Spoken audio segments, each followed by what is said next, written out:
You know, I'm betting when most people think of westerns, they probably think of shootouts at high noon, crooked ranchers and their spoiled sons taking over the countryside, and morally superior sheriffs bringing justice to small towns.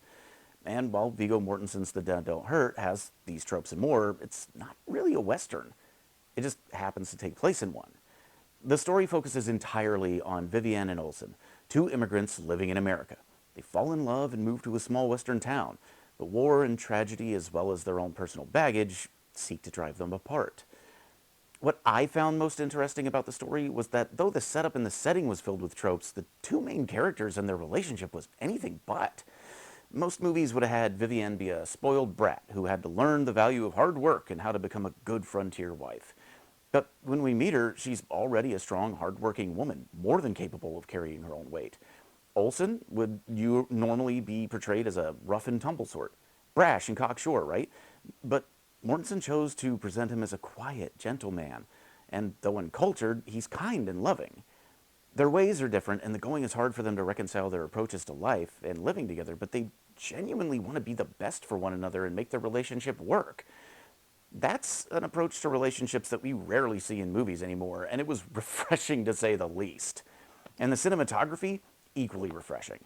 So many movies these days use cramped shots when they should go wide or shot reverse shot for conversations in a workmanlike manner, and they rarely vary their approach, leaving everything feeling dry and uninteresting.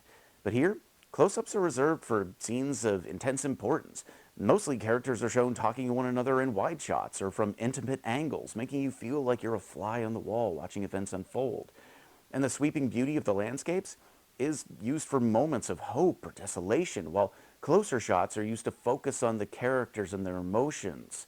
You never feel too distant from the people involved, but you get a feeling of the stark nature of their surroundings.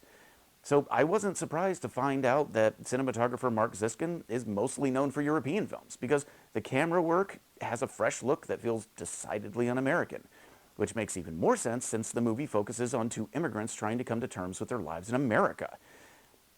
So like Vivienne, okay? As I said, she's a strong, self-assured woman when we first meet her.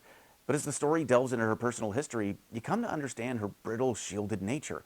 She has an open heart to adventure, right? But it's hard for her to let others in behind the walls. She has a poetic soul, but hides her vulnerability behind layers of armor, built over years of tragedy. And that's wonderfully represented by the flashbacks to her childhood and her visions of knights in shining armor, who, if you look really carefully, are embodied by the various characters as she moves through life. She thinks that she values strength, and yeah, in a lot of ways she does. But in her more honest moments, she admits that all she wants is someone to love her and give her kindness, though never pity. Here we've got a complex person as opposed to a one-note character. And all of this is brought to life through an amazing script and a brilliantly nuanced performance by Viki Kreips. Viggo Mortensen as Olsen, no less complex. Here's a man of few words, but who is more open than Vivienne.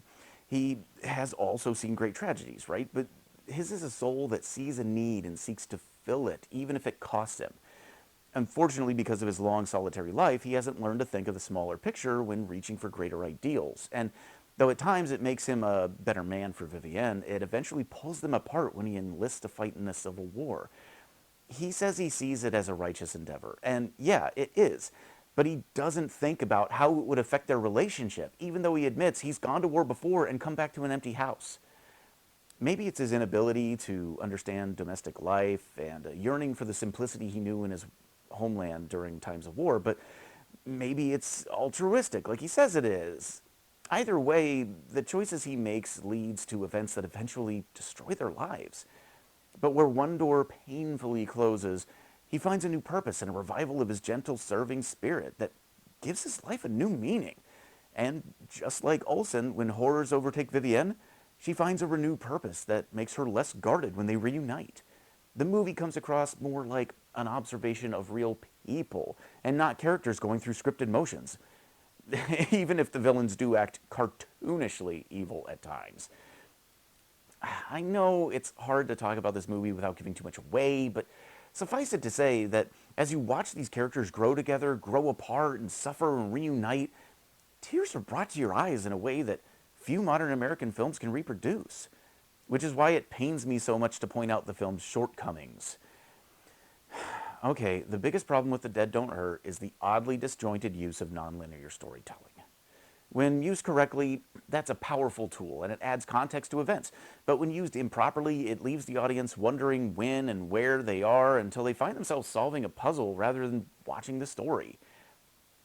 Maybe it's because I've been spoiled by more traditionally American filmmakers. But to my mind, when you tell a story out of order, there has to be a visual or auditory cue that lets the audience know it's happening.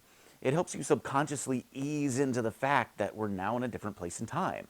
Or it can be used to provide context to a mystery, and you want to solve the mystery as the story unfolds. But a simple story of love and loss? Not the place to try and trick the audience into wondering what's going on. Pulp Fiction and The Usual Suspects? Yes. Romeo and Juliet? No. Most of the complaints I've heard about The Dead Don't Hurt reflect my own observation, that the movie would have been better off without it.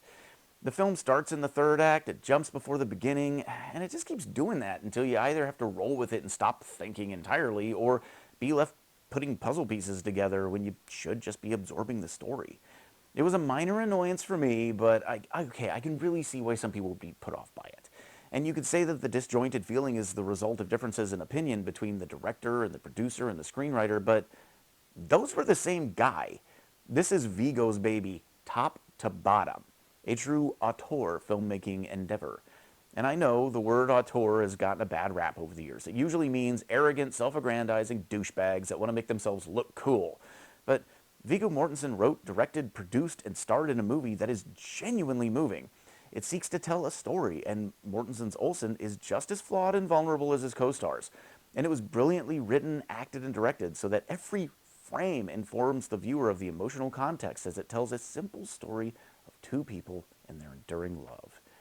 It's gorgeous to look at, powerful to behold, and it deserves multiple viewings and discussions to delve into both the brilliance and the flaws. You know, a few weeks ago when I saw the trailer for this movie and Kevin Costner's Horizon back to back, I knew which movie I'd rather see. One looked like a genuine movie, and one looked like an egotistical wank fest. And after seeing both films, yeah, it's pretty accurate. But what do you guys think? Is Viggo on the right track, or is it a dud? Let me know in the comments, like, subscribe, and for more reviews. Until next time, happy viewing!